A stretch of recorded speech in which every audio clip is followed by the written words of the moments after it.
এখন যখন আমরা বোর পরমাণু মডেল নিয়ে আলোচনা করছিলাম, একটা বিষয় খেয়াল করছিলাম যে এই বোর পরমাণু মডেল জিমেন এবং স্টার্ক প্রভাব ব্যাখ্যা করতে পারে না। এবং এখান থেকে আমরা কিন্তু বেশ কয়েকটা নতুন নতুন ধারণা পাই। ঠিক আছে, এখন প্রথম কথা ছিল যে জিমেন প্রভাব কি এবং স্টার্ক প্রভাব কি। দেখা যায় যখন আমরা চৌম্বক ক্ষেত্রের প্রভাবে যে বর্ণালী রেখা সমূহকে যখন আমরা আরো বিশ্লেষণ করি, তখন খেয়াল করা যায় কি যে এই বর্ণালী রেখা সমূহ আরো সূক্ষ্ম সূক্ষ্ম রেখায় বিভক্ত হয়। ঠিক আছে, এবং ওইটাকে আমরা বলেছি জিমেন প্রভাব। এবং তড়িৎ ক্ষেত্রের প্রভাবেও দেখা যায় যে বর্ণালী রেখা সমূহ আরো বেশ কয়েকটা সূক্ষ্ম রেখায় বিভক্ত হয়েছে। আমরা এই বোর পরমাণু মডেল থেকে যেটা জানি যে প্রত্যেকটা কক্ষপথের একটা নির্দিষ্ট শক্তি আছে। তাহলে আমরা যদি খেয়াল করি যে এটা যদি 2 নম্বর কক্ষপথ হয়, E2 থেকে E1 এ ইলেকট্রন আসলো, তখন সে অবশ্যই একটা সার্টেন অ্যামাউন্টের এনার্জি রেডিয়েট করবে বা বিকিরিত করবে। বিকিরিত করলে যে শক্তিটা বের হবে, এই শক্তির জন্য একটা সার্টেন তরঙ্গ দৈর্ঘ্যের একটা মাত্র রেখা পাওয়া যাওয়ার কথা। ঠিক আছে, কিন্তু দেখা যায় আমরা যখন এই পরমাণুটাকে একটা শক্তিশালী চৌম্বক ক্ষেত্র বা তড়িৎ ক্ষেত্রের মধ্যে রেখে যখন এখানে আমরা শক্তি চালনা করি বা বর্ণালী তৈরি করি, তখন দেখা যায় এরকম একটা রেখার পরিবর্তে আরো বেশ কয়েকটা সূক্ষ্ম সূক্ষ্ম রেখা পাওয়া যায়। তো এইটাকে আমরা চৌম্বক ক্ষেত্রের প্রভাবে হলে আমরা বলতেছি এটা হচ্ছে জিমেন প্রভাব। এবং যদি তড়িৎ ক্ষেত্রের প্রভাবে আমরা এই বর্ণালী রেখাগুলোকে বিশ্লেষণ করি, সেটাকে আমরা বলি স্টার্ক প্রভাব। তড়িৎ ক্ষেত্র।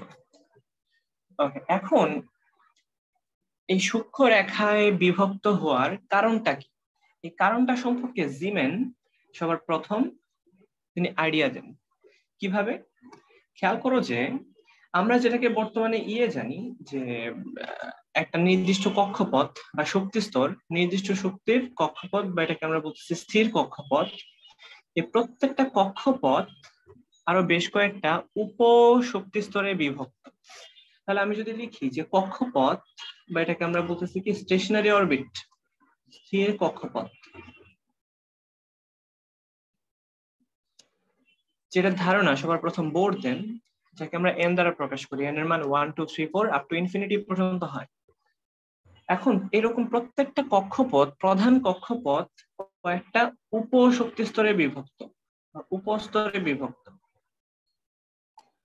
তাহলে এটাকে আমরা বলতেছি যে অরবিট, মেইন স্টেশনারি অরবিট। এখন এই অরবিট সমূহ, প্রত্যেকটা অরবিট আবার উপস্তর বা সাব অরবিটে বিভক্ত, যাকে আমরা এল দ্বারা প্রকাশ করি। এবং দেখা যায় যে প্রত্যেকটা সাব অরবিট, আমি লিখে রাখি এর হচ্ছে সাব অরবিট, প্রত্যেকটা সাব অরবিট আবার বেশ কিছু অরবিটালে বিভক্ত।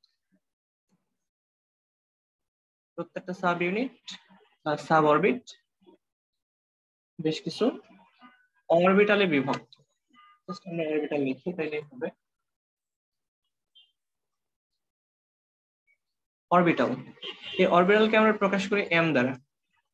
ঠিক আছে, এই প্রত্যেকটা অরবিটালের মধ্যে দেখা যায় যে 2টা করে ইলেকট্রন থাকে, যারা কিনা বিপরীত স্পিনে ঘুরে।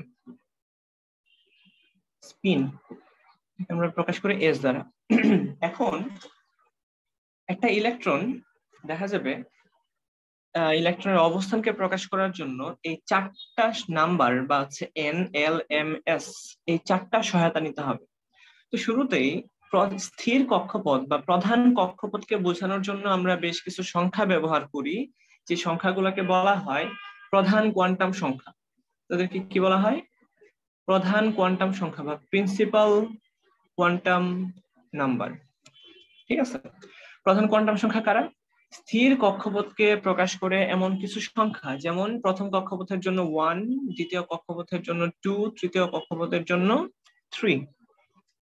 সেম ভাবে আমরা যখন উপস্তরকে প্রকাশ করব, সেই উপস্তরের প্রকাশটা হবে এরকম যে এনতম কক্ষপথে বেশ কয়েকটা উপস্তর থাকবে। সেই উপস্তর সংখ্যাটা হবে, সেই উপস্তর সংখ্যাটা হবে 0 থেকে n-1 পর্যন্ত।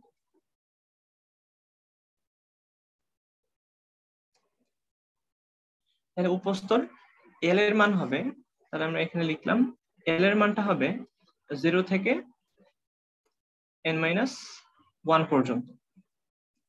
ঠিক আছে, এখন আমরা একটু ক্যালকুলেট করি কিভাবে আমরা এই সহকারী কোয়ান্টাম সংখ্যা, বাই দ্য ওয়ে এটাকে আমরা বলতেছি সহকারী কোয়ান্টাম সংখ্যা,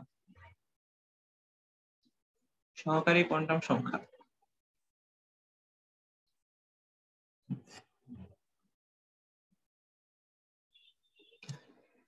সহকারী কোয়ান্টাম সংখ্যা l, এটা হচ্ছে কত, 0 থেকে n-1 পর্যন্ত।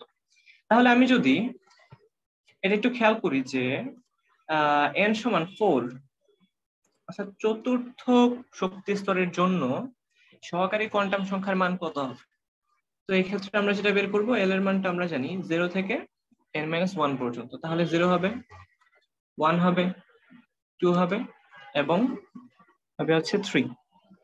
ঠিক আছে, 0 1 2 3, সেটা হচ্ছে 4 - 1 এই। এখন এই প্রত্যেকটা উপস্তর যেটাকে আমরা বলতেছি l দ্বারা প্রকাশ করতেছি 0 1 2 3 4, 0 1 2 3, এই প্রত্যেকটা সংখ্যা প্রত্যেকটা উপস্তরকে নির্দেশ করে। l এর মান যখন 0 তখন আমরা s উপস্তরকে নির্দেশ করি, l এর মান যখন 1 তখন আমরা এটাকে p উপস্তরকে নির্দেশ করি, l এর মান যখন 2 এটা হচ্ছে d উপস্তর, এবং l এর মান 3 হলে f উপস্তর। এখন এই প্রত্যেকটা সাব অরবিট আরো কয়েকটা অরবিটালে বিভক্ত। এই অরবিটালকে প্রকাশ করার জন্য আমরা যে সংখ্যাটা সহায়তা নেই সেটাকে আমরা বলি যে চৌম্বক কোয়ান্টাম সংখ্যা, সেটাকে আমরা বলি চৌম্বক কোয়ান্টাম সংখ্যা।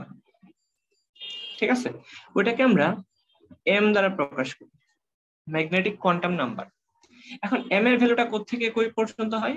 m এর ভ্যালুটা হয় যে -l থেকে শুরু করে 0 হয়ে +l পর্যন্ত। তাহলে আমি যদি চিন্তা করি যে s উপস্তরে কয়টা অরবিটাল আছে, তাহলে আমি একটু খেয়াল করি যে s উপস্তরের জন্য, s উপস্তর যার জন্য l এর মানটা 0, l এর মান যদি 0 হয় তখন m এর মানটা কি হবে? -0 থেকে +0, এটা তো সেম, তার মানে m এর মানটা হবে 0। তার মানে দেখতে পাচ্ছি যে s উপস্তরে m এর মান আছে একটাই, আচ্ছা 0। দ্যাট মিন্স s উপস্তরে অরবিটাল আছে একটা। সংখ্যা যতটা, m এর সংখ্যা যত, অরবিটাল নাম্বারটাও তত হবে।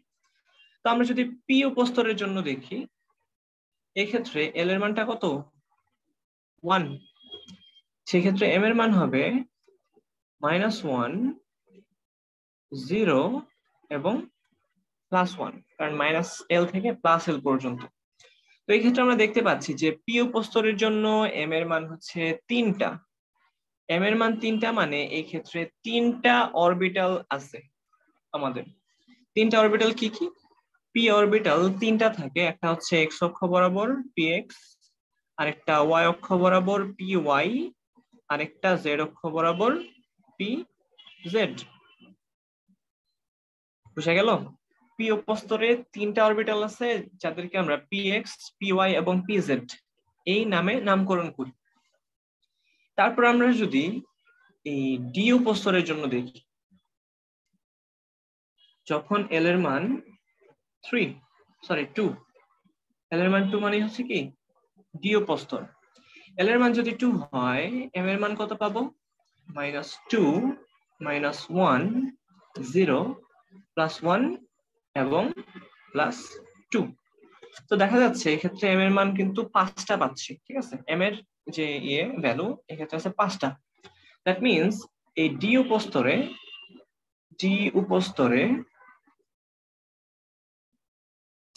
অরবিটাল আছে কয়টা? 5টা অরবিটাল আছে, এবং তাদেরকে আমরা এইভাবে প্রকাশ করি যে d xy, d yz, d zx। আরো দুইটা আছে, একটা হচ্ছে d x square minus y square, আর এটা হচ্ছে ডি জেড স্কয়ার। ঠিক আছে, এরকম 5টা অরবিটাল আছে ডি উপস্তরের মধ্যে। সেম ভাবে আমরা যখন এফ উপস্তরের কথা চিন্তা করব, আমরা জানি এফ উপস্তরের জন্য এল এর মান কত? 3। এল এর মান যদি 3 হয় তাহলে এম এর মান হবে -3 থেকে শুরু করে -2 -1 0 +1 +2 এবং +3। তো এই ক্ষেত্রে এম এর মান পাওয়া যাচ্ছে 7টা। দ্যাট মিনস এফ উপস্তরে অরবিটাল আছে 7টা। এখন এখানে পরীক্ষায় আসার মতো যে বিষয়গুলো সেটা হচ্ছে যে কোন একটা শক্তি স্তরে, যেমন আমরা বলতেছি যে চতুর্থ শক্তি স্তরে, ঠিক আছে, আমরা 4 নাম্বার শক্তি স্তর দিয়ে শুরু করলাম। এই চতুর্থ শক্তি স্তরে যে সমস্ত উপস্তর, অরবিটাল এবং স্পিন রয়েছে তাদেরকে ব্যাখ্যা করো। ঠিক আছে, অবশ্যই যখন ব্যাখ্যা করতে যাবা এরকম ভাবে শুরুতে এন থেকে শুরু করবা। এন এর জন্য এল এর মান আসছে 3টা, মানে 4টা, 0 1 2 3। দ্যাট মিনস চতুর্থ কক্ষপথে, চতুর্থ প্রধান কক্ষপথে উপস্তর আছে 4টা। অর্থাৎ প্রধান কক্ষপথ সংখ্যা যত, উপস্তর সংখ্যা ঠিক তত। তারপর প্রত্যেকটা উপস্তর আর বেশ কয়েকটা অরবিটালে বিভক্ত। আমরা দেখলাম যে এস উপস্তর, এটার মধ্যে জাস্ট একটাই অরবিটাল আছে যাকে আমরা বলি এস অরবিটাল। তারপর পি উপস্তরে আমরা দেখি যে অরবিটাল আছে 3টা, যাদেরকে আমরা বলি পি এক্স, পি ওয়াই এবং পিজেড। তারপর ডি উপস্তরের জন্য এম এর মান দেখা যায় 5টা, তো এই ক্ষেত্রে ডি উপস্তরে অরবিটাল আছে 5টা। তারপর এফ উপস্তরের জন্য এল এর মানটা 3, সেক্ষেত্রে এম এর মান হবে 7টা, অর্থাৎ অরবিটাল আছে 7টা। এখন এই অরবিটাল গুলার যে আকৃতি, এটা জানাটা ইম্পর্টেন্ট। ঠিক আছে, তো এস উপস্তরে এটার জন্য আমরা দেখতে পাবো যে এস উপস্তরের যে অরবিটাল, অর্থাৎ এস অরবিটাল, এটা খুবই সিম্পল একটা অরবিটাল। ঠিক আছে, অনেক ছোট, মানে ছোট না, মানে এটার মধ্যে কোনো কমপ্লেক্সিটি নেই, ঠিক একদম গোলাকার। বা এটাকে যদি আমরা বলি যে একটা বর্তুলাকার, মানে একটা ফুটবলের মতো বা একটা মার্বেলের মতো। ঠিক আছে, তো এস অরবিটালের আকৃতি আমি নতুন একটা পেজে লিখি। এস অরবিটাল,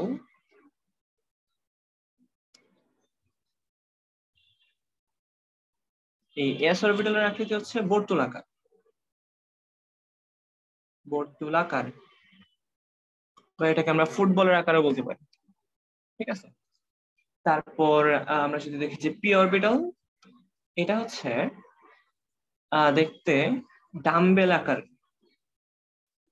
দেখতে হচ্ছে ডাম্বেলের মতো, ডাম্বেল আকার। ডাম্বেল দেখতে কিরকম? এই তো এরকম, অর্থাৎ মাঝখানে একটা থাকে, মানে মাঝখানে একটা পয়েন্ট থাকে এবং দুই সাইডে দুইটা লোব থাকে। তো যেমন এটা যদি এক্স এক্সিস বরাবর হয়, এটাকে আমরা বলবো পি এক্স। তারপর এটা যদি হয় ওয়াই অক্ষ, তাহলে ওয়াই অক্ষ বরাবর আরেকটা থাকবে যাকে আমরা বলবো যে পি ওয়াই। এবং এটা যদি হয় জেড অক্ষ, তাহলে এটা হবে P Z, P X, P Y, P Z. P উপস্তরে অরবিটাল আছে 3টা, P X, P Y, P Z. এই 3টা হচ্ছে 3টা অক্ষ বরাবর বিন্যস্ত থাকে। আচ্ছা, তারপর আসছে ডি অরবিটাল। এটা, এই ডি অরবিটালটা দেখতে হচ্ছে ডাবল ডাম্বেলের মতো। এটা পি অরবিটালে আমরা যেরকম দেখতেছি যে একটা ডাম্বেল, সেম ভাবে আমরা ডি অরবিটালে দেখবো যে এক্ষেত্রে 2টা ডাম্বেল থাকে। কিরকম? এই একটা, এই একটা। এটাকে আমরা বলি যে ডাবল ডাম্বেল আকার। ঠিক আছে, তো এই ক্ষেত্রেও দেখা যাবে যে এই অরবিটাল সমূহ আমরা যদি ডি এক্স ওয়াই এর কথা চিন্তা করি, ডি এক্স ওয়াই, দেখা যাবে এটা এই এক্স অ্যাক্সিস এবং ওয়াই অ্যাক্সিস এর মাঝামাঝি অবস্থান করে। ঠিক আছে, তাহলে আমরা এইভাবে ইয়ে করতে পারবো, এটা এবং এটা। এই হচ্ছে ডাবল ডাম্বেল, যারা কিনা এক্স এক্স এবং ওয়াই অ্যাক্সিস এর মাঝামাঝি অবস্থান করে। তো আমরা যদি এটার কথা দেখি যে ডি ওয়াই জেড, তো এখানে আমরা ইজিলি বুঝতে পারতেছি ওয়াই অক্ষ এবং জেড অক্ষের মাঝামাঝি থাকবে। তো এটা ওয়াই এবং এটা যদি জেড হয় সেম ভাবে ওয়াই অ্যাক্সিস এবং জেড অ্যাক্সিস এর মাঝামাঝি থাকবে। তো এত কিছু জানার দরকার নাই, আমাদের যা জানা থাকলেই হবে যে এটা এদের আকৃতি গুলা কিরকম। তো আমরা যদি এফ অরবিটালের কথা চিন্তা করি, এফ অরবিটাল যেটা হয় যে এই ক্ষেত্রে বেশ অনেকগুলো ইয়ে চলে আসে, এরকম ডাম্বেল চলে আসে। তো এই কারণে ওটাকে আমরা হাতে না এঁকে এটাকে আমরা বলি যে জটিল আকার, জটিল আকার। তো এই জটিল আকারটা দেখতে কিরকম আমি একটু ইন্টারনেটে দেখাই। ইন্টারনেটে আমরা এটা খুব ভালো মতো ইয়ে বের করতে পারি। আমি যদি লিখি যে structure of F orbital, structure of F orbital,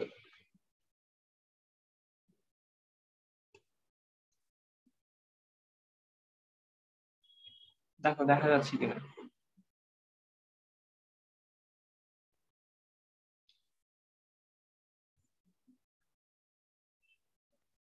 এই তো এটা মনে হয় একটু ভালো দেখা যাচ্ছে।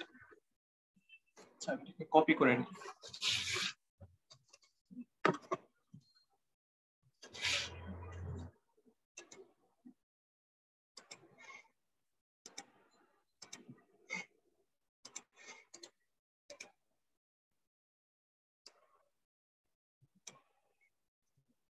এই তো খেয়াল করো,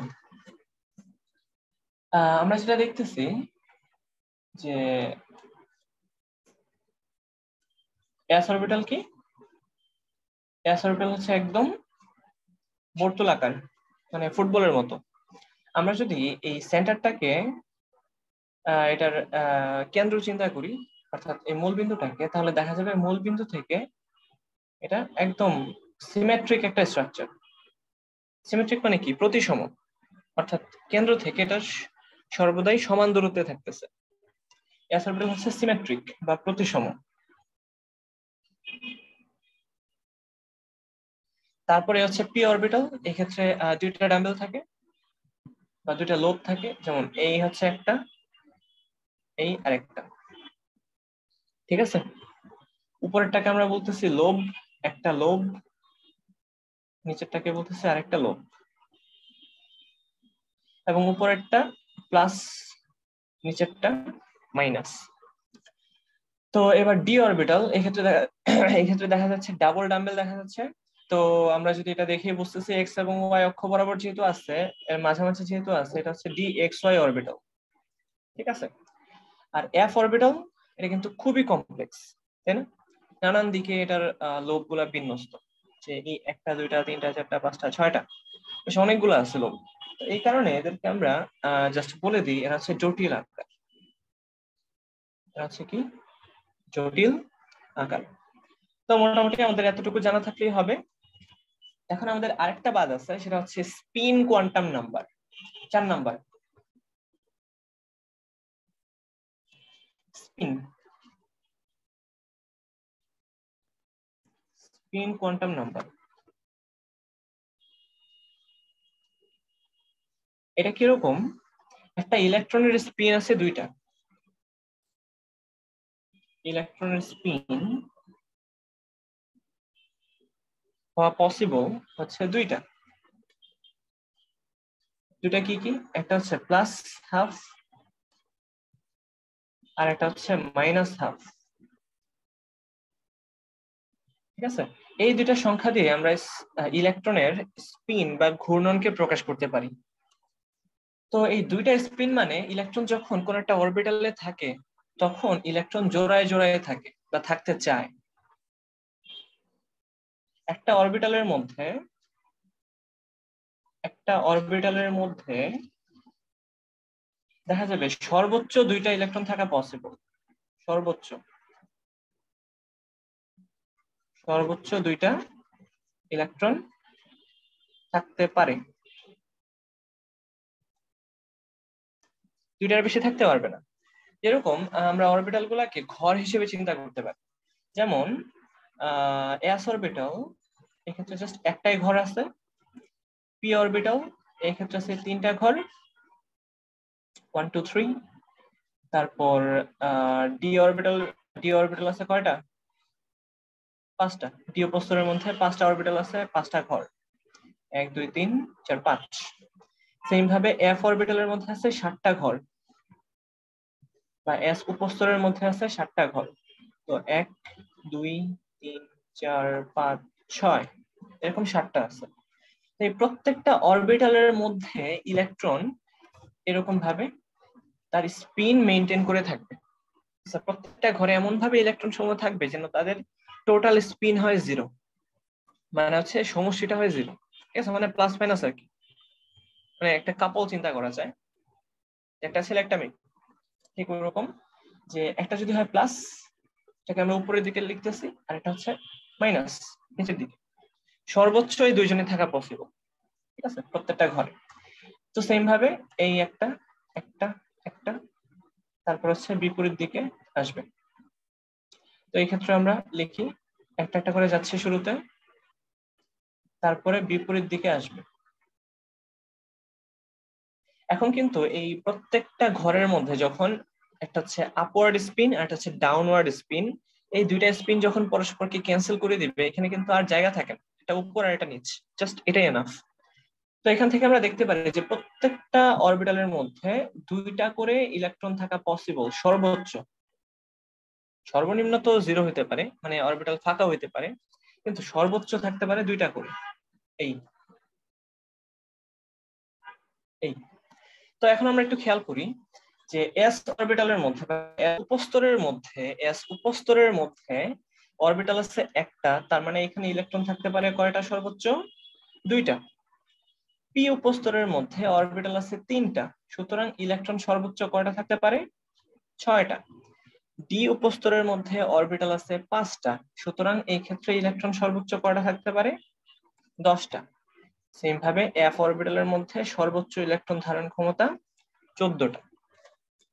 তো এখন আমরা একটু খেয়াল করব যে এই যে ইয়েটা আমরা এতক্ষণ পর্যন্ত যা যা পড়লাম, এটাকে আমরা যদি একটা সামারি করি, যেমন পরীক্ষায় যদি আসে যে কোয়ান্টাম সংখ্যাগুলোকে ব্যাখ্যা করো, তাহলে তুমি চতুর্থ কক্ষপথ নিয়ে শুরু করবা একদম শুরুতেই। তো এন এর মান যদি 4 হয়, তাহলে আমরা জানি যে এল এর মান কত হবে?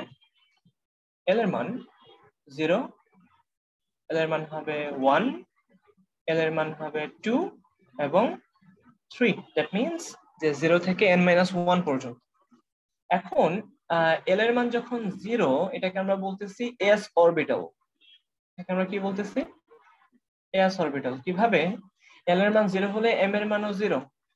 এল এর মান যদি 1 হয়, তাহলে এম এর মান -1 0 +1। এল এর মান যদি 2 হয়, তাহলে এম এর মান -2 -1 0 +1 এবং +2। এল এর মান যদি 3 হয়, তাহলে এম এর মান -3 থেকে শুরু করে +3 পর্যন্ত।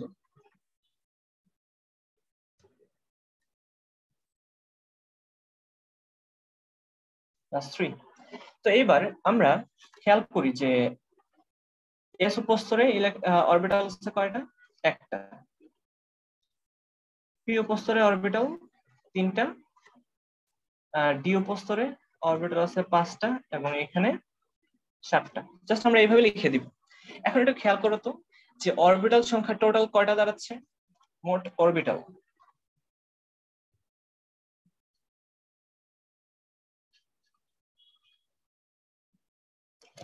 অরবিটাল সংখ্যা 3 1 4 4 5 9 9 আর 7 16। 16টা অরবিটাল আছে 4 নাম্বার কক্ষপথে। এই 16টাকে আমরা এইভাবে লিখতে পারবো যে 4 স্কয়ার। ঠিক আছে, তো আমরা যে বিষয়টা আমরা খেয়াল রাখবো যে যদি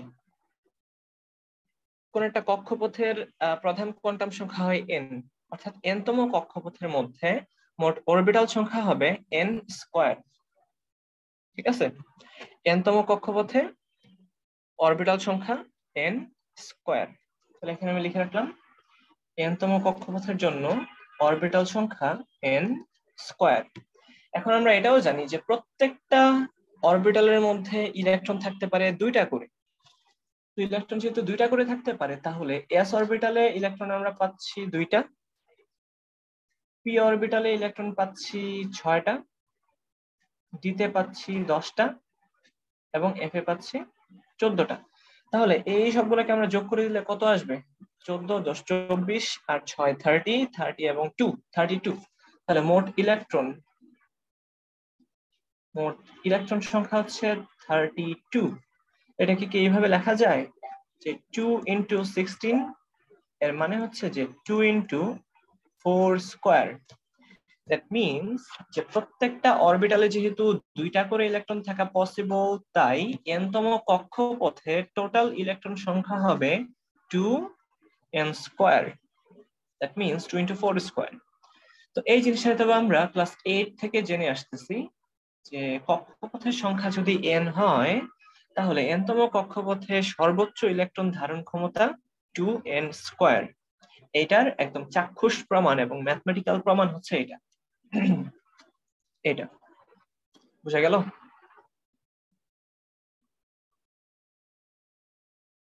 আইডি বলে আমরা বলতেছি কি যে কোয়ান্টাম সংখ্যাকে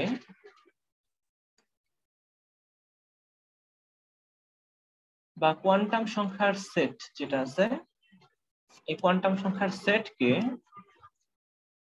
আমরা ইলেকট্রনের আইডি বলতে পারি। যেমন একটা আইডি নাম্বার জানা থাকলে যেমন একটা মানুষের যাবতীয় তথ্য খুঁজে বের করা যায়, সেম ভাবে কোন একটা পার্টিকুলার ইলেকট্রনের কোয়ান্টাম সংখ্যার সেট যখন আমাদের জানা থাকবে, তখন এই ইলেকট্রনটা কোথায় আছে, কোন কক্ষপথে আছে, কোন উপস্তরে আছে, কোন অরবিটালে আছে, ইভেন সে কোন দিকে ঘুরতেছে, সবকিছু খুঁজে বের করতে পারবো। ঠিক আছে? যেমন আমরা বলতেছি কি যে আমরা প্রধান কক্ষপথটাকে আমরা একটা দেশের সাথে কল্পনা করতে পারি। একটা দেশের মধ্যে বেশ অনেকগুলা জেলা থাকে যাদেরকে আমরা বলতেছি উপস্তর। প্রত্যেকটা জেলার মধ্যে বেশ অনেকগুলা উপজেলা থাকে, তাই কিনা? সেই উপজেলাগুলোকে আমরা ধরতেছি যে এক একটা ম্যাগনেটিক কোয়ান্টাম সংখ্যা, এবং এই উপজেলার মধ্যে বেশ কিছু মানে কি থাকে, পাড়া থাকে, যে ওই পাড়ায় গেলে আমরা ওই মানুষটাকে পাবো। ঠিক আছে? ওগুলাকে আমরা বলতেছি যে স্পিন কোয়ান্টাম সংখ্যা। তার মানে আমরা যদি এই 4টা সংখ্যার মান আমরা যদি জানতে পারি, কোনটাই জানতে পারবো যে তার সে কোন প্রধান কক্ষপথে ঘুরতেছে, দ্বিতীয়ত সে কোন উপস্তরে আছে, দ্বিতীয়ত সে কোন তৃতীয়ত সে কোন অরবিটালে আছে, এবং তার স্পিন কোন দিকে সেটা আমরা বের করতে পারবো। যদি আমরা বলি যে সোডিয়ামের 11তম ইলেকট্রনের কোয়ান্টাম সংখ্যার সেট লিখো। 11তম ইলেকট্রনের এই কোয়ান্টাম সংখ্যা এর সেট লিখো। এটা কিন্তু পরীক্ষায় আসবে। এক্ষেত্রে আমরা বলে দিচ্ছি কি যে 11তম ইলেকট্রনের কোয়ান্টাম সংখ্যার সেট, এটা একটু সহজ। আবার যদি কোশ্চেন করে যে ও মানে 8ম ইলেকট্রনের কোয়ান্টাম সংখ্যার সেট লিখো, সেটা কিন্তু একটু কঠিন হবে। আচ্ছা, আমরা শুরুতে 11তম ইলেকট্রনের কোয়ান্টাম সংখ্যার সেটটা লিখি, তারপর আমরা এটা করবো। আমাদের যেটা করতে হবে, ইলেকট্রনের ওই পরমাণুর ইলেকট্রন বিন্যাস করতে হবে। 1s2 2s2, আমরা জানি ইলেকট্রন বিন্যাস কিভাবে করতে হয়। 2p6, তারপর 3s1। এটা হচ্ছে সোডিয়ামের ইলেকট্রন বিন্যাস। এখন আমরা একটু খেয়াল করি, 11তম ইলেকট্রনটা হচ্ছে এটা, এটার কোয়ান্টাম সংখ্যার সেট লিখতে হবে, কোয়ান্টাম নাম্বারের সেট। তো শুরুতেই আসে কি প্রধান কোয়ান্টাম সংখ্যা। প্রধান কোয়ান্টাম সংখ্যা এই ক্ষেত্রে আমরা দেখতে পাচ্ছি 3, সে 3 নাম্বার প্রধান কক্ষপথে আছে 3। এরপর সহকারী কোয়ান্টাম সংখ্যা বা উপস্তর। তো উপস্তর আমরা দেখতে পাচ্ছি এক্ষেত্রে এস উপস্তর আছে। তো এস উপস্তরের জন্য এল এর মান কত আসে? আমরা জানি এল এর মান আসে 0। তো এল এর মান যদি 0 হয়, তাহলে এম এর মানটাও কিন্তু 0ই হয়, তাই কিনা? সর্বশেষ দেখা যাচ্ছে এই ইলেকট্রনটা, একটা ইলেকট্রন যদি থাকে সেক্ষেত্রে আমরা লিখবো +12, এবং সেকেন্ড যদি আরেকটা ইলেকট্রন থাকতো তার জন্য হয়তো -12। তাহলে আমরা যদি ম্যাগনেসিয়ামের 12তম ইলেকট্রনের এই কোয়ান্টাম সংখ্যার সেট লিখতে চাই তাহলে কিন্তু ওরকমটা হবে যে 300 সেক্ষেত্রে হবে -12। তাহলে আমি লিখে রাখি ম্যাগনেসিয়ামের 12তম ইলেকট্রন, সেক্ষেত্রে কি হবে 3s, একটা হচ্ছে +12 আর একটা -12। এই হচ্ছে আমরা কোন একটা ইলেকট্রনের কোয়ান্টাম সংখ্যার সেট লিখতে পারি। এখন যদি কোশ্চেন করা হয় যে ম্যাগনেসিয়ামের অথবা অ্যালুমিনিয়ামের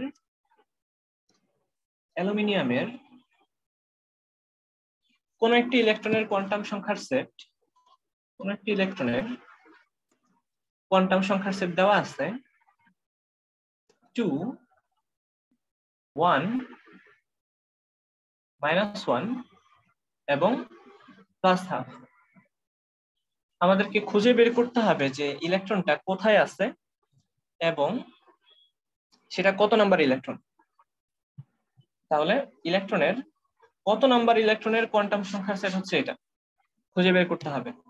তো আমরা শুরুতেই দেখতে পাচ্ছি এক্ষেত্রে n এর মান হচ্ছে 2, দ্যাট মিন্স সে 2 নাম্বার প্রধান কক্ষপথে আছে। এবং দেখা যাচ্ছে l এর মান হচ্ছে 1, l এর মান যদি 1 হয় সেক্ষেত্রে এটা হচ্ছে p, অর্থাৎ p উপস্তরে আছে। এখন p উপস্তরের মধ্যে আমরা জানি 3টা ঘর আছে, অর্থাৎ 3টা অরবিটাল আছে। এই ক্ষেত্রে আমরা দেখতে পাচ্ছি যে এই ক্ষেত্রে অরবিটালের যে ম্যাগনেটিক কোয়ান্টাম সংখ্যার মান সেটা হচ্ছে -1। তাহলে আমরা এইভাবে শুরু করি যে -1, 0, +1। তার মানে কি সে px অরবিটালে আছে এবং px এর +12 স্পিন। তার মানে px এর প্রথম ইলেকট্রনটাই হচ্ছে এটা। দেখো বোঝা যায় কিনা। তো px এর প্রথম ইলেকট্রনটাই যদি এটা হয় তাহলে আমরা একটু ইলেকট্রন বিন্যাস থেকে এবার খুঁজে বের করি যে এটা কত নাম্বার ইলেকট্রন। তো 1s2, 2s, দেখা যাচ্ছে কি যে প্রথম যে ইলেকট্রনটা সেটাই হচ্ছে এটা। দ্যাট মিন্স এই কোয়ান্টাম সংখ্যার সেট হচ্ছে 3 নাম্বার ইলেকট্রনের জন্য বা তৃতীয় ইলেকট্রনের জন্য হচ্ছে তৃতীয় ইলেকট্রনের কোয়ান্টাম নাম্বার।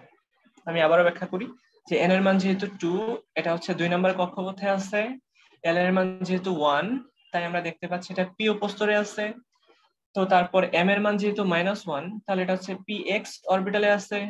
এবং স্পিন কোয়ান্টাম সংখ্যার মান যেহেতু +12, দ্যাট মিন্স এটা হচ্ছে প্রথমটাই, অর্থাৎ উপরের দিকে যেটা আমরা নির্দেশ করি, আমরা অ্যারো চিহ্ন দিয়ে প্রকাশ করি। একটা হচ্ছে উপরের দিকে আর একটা নিচের দিকে। উপরের দিকে যেটা এটা হচ্ছে +12, নিচের দিকে যেটা সেটা -12। আচ্ছা, তো এইভাবে আমরা বের করলাম এই 3 নাম্বার ইলেকট্রনের কোয়ান্টাম সংখ্যার সেট হচ্ছে এটা। এখন এই প্রত্যেকটা ইলেকট্রনের এই কোয়ান্টাম সংখ্যার সেট কিন্তু আলাদা আলাদা হয়। আমরা এটা দেখতে পাবো যে প্রত্যেকটা ইলেকট্রনের জন্য হয় n এর মান আলাদা হবে, নয়তো p এর মান আলাদা হবে, নয়তো m এর মান আলাদা হবে, নয়তো s এর মান আলাদা হবে। অর্থাৎ এই আইডি কার্ড, যে আইডি নাম্বার, প্রত্যেকটা মানুষের আইডি নাম্বার যেমন আলাদা আলাদা হয়, এরকম প্রত্যেকটা ইলেকট্রনের আইডি নাম্বারও আলাদা আলাদা হয়। এবং এটাই হচ্ছে পলির বর্জন নীতি, যে আমরা কোন একটা পরমাণুর মধ্যে এমন 2টা ইলেকট্রন খুঁজে পাবো না যাদের প্রত্যেকের কোয়ান্টাম সংখ্যা সেম। এটা চাক্ষুষ প্রমাণ। যদি বলে যে পলির বর্জন নীতি প্রমাণ করো, তাহলে প্রমাণটা কিন্তু এটাই, যে প্রত্যেকের কোয়ান্টাম সংখ্যার মান আলাদা আলাদা হবে বা কোয়ান্টাম সংখ্যার সেট আলাদা আলাদা হবে।